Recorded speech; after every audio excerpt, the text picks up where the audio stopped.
Hyderabad Narsingi police station పరిధిలో జంట హత్యల కలకలంలో మరిన్ని వివరాలు తెలిశాయి. మృతులు ఇద్దరిపై పోలీస్ స్టేషన్లో మిస్సింగ్ కేసులు నమోదయ్యాయి. మరోవైపు హత్యలకు వివాహేతర సంబంధమే కారణం అయి ఉండొచ్చని పోలీసులు అనుమానిస్తున్నారు. మరిన్ని వివరాలు మా ప్రతినిధి నాగార్జున అడిగి తెలుసుకుందాం.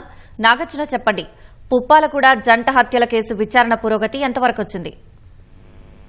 నిన్న కొంచెం కలకలం రేపినటువంటి జంట హత్యల కేసులో ఇప్పుడు పోలీసులు అయితే కొన్ని విషయాలు తెలుసుకోగలిగారు. ఇందులో నిన్న ప్రధానంగా వాళ్ళ ఇద్దరు మొహాలు కూడా పూర్తిగా ధ్వంసం చేయడంతో, ఛిద్రం చేయడంతో, రాయితో కొట్టి ఛిద్రం చేయడంతో వాళ్ళ ఐడెంటిటీ కూడా వాళ్ళ పోలీసులకు దొరకలేదు. అయితే తర్వాత వాళ్ళ సెల్ ఫోన్ సిగ్నల్ ఆధారం కావచ్చు, తర్వాత మిగిలిన కొంత దగ్గర కొంత దొరికినటువంటి ఆధారాల అతను అంకిత్ సాకేత్ గా గుర్తించారు. అతను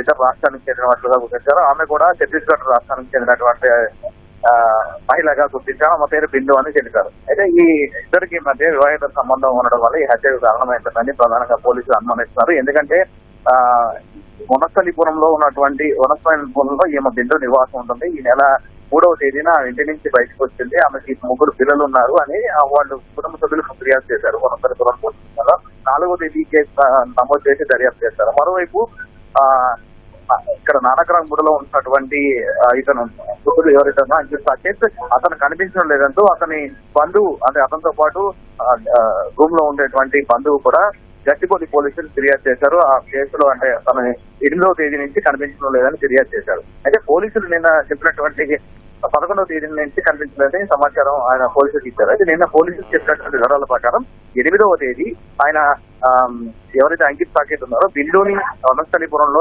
అతను బైక్ మీద ఎక్కించుకొని అక్కడి నుంచి తీసుకొచ్చి తన స్నేహితుడి రూమ్ లో, అంటే అతను ఉంటున్న రూమ్ కాకుండా వేరే స్నేహితుడి రూమ్ లో పెట్టారని పోలీసులు చెప్పడం జరిగింది. సో ఈ మధ్య ఏం జరిగిందనేది పోలీసుల దర్యాప్తులో తేలాల్సింది. ప్రధానంగా అతనికి ఉన్నటువంటి సంబంధాలు కావచ్చు, తన ఫోన్ సంబంధించిన కాల్ డేటా కూడా చూపిస్తారు. ముఖ్యంగా ఎందుకంటే ఈ కేసులో కొంత క్లిష్టంగా మారిన విషయం ఏంటంటే ఆమె బిందు ఎవరైతే ఉందో ఆమె మొబైల్ ఫోన్ కూడా వినియోగించుకోకపోవడం. సో ఆమె దగ్గర మొబైల్ ఫోన్ కూడా లేదని పోలీసులు తెలపడం జరిగింది. సో ఆ మొబైల్ ఫోన్ వినియోగించి ఉంటే అసలు ఇద్దరి మధ్య సంభాషణ ఏం జరిగింది, ఈ హత్యకు కారణం ఏంటి అనేది పూర్తిగా తెలిసే అవకాశం ఉండేది. కానీ ఆమె దగ్గర మొబైల్ ఫోన్ లేకపోవడంలో ప్రధానంగా ఇప్పుడు అంకిత్ సాకేత్ మొబైల్ ఫోన్ విశ్లేషిస్తారు.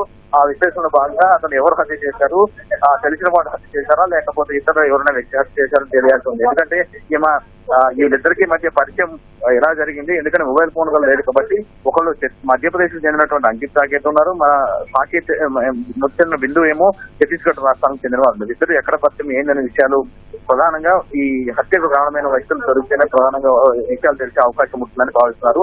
ముఖ్యంగా వీళ్ళు హత్య చేసి అంటే వీరు ఆ రోజు అటువైపు వచ్చినటువంటి సీసీ కెమెరాలలో పూర్తిగా స్పష్టంగా వివరాలు అనేవి కనిపించట్లేదు. సో అటువైపు వచ్చిన సమయంలో దీంతో పాటు ఎవరు వచ్చారు, ఈ హత్యకు ఎందుకు కారణమయ్యారని ప్రస్తావిస్తారు. ముఖ్యంగా మరొకసారి అంటే నిన్న హత్య జరిగిన ప్రాంతం ఏదైతే ఉందో అనంతపద్మ స్వామి గుట్టల పక్కన ఒక ప్రత్యేకమైన డివైస్ తో cell phone signal tower dump చేస్తున్నారు.